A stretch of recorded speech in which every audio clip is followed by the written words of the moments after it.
overall, China's economy is still in deflation. So that is very, very rare historically.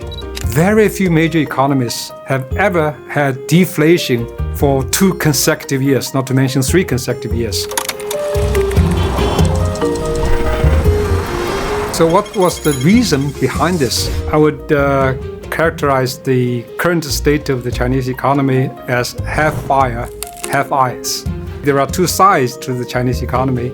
On one side, there are quite a few booming sectors and quite a few companies that are growing very rapidly, such as EV companies and almost anything related to AI. On the other side, the domestic demand in the Chinese economy is still very weak. So basically, China's problem is not excess supply, but insufficient demand. So the growth of industrial output has been extremely slow over the past 10 years. And the fixed investment has grown also very slowly. So that means there has not really been a huge buildup of production capacity in China over the past 10 years. It's really just demand has not caught up with the supply.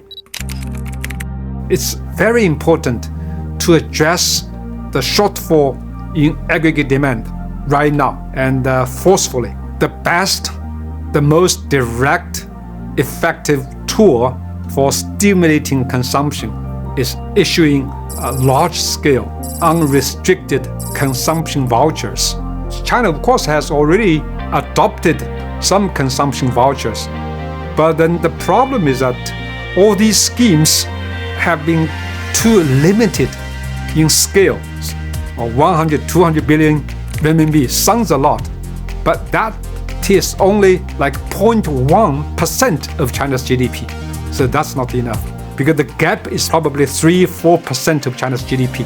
So we are talking about trillions of renminbi. So the fiscal stimulus has to be strong enough, has to be in the amount of trillions of renminbi for consumption to actually take off.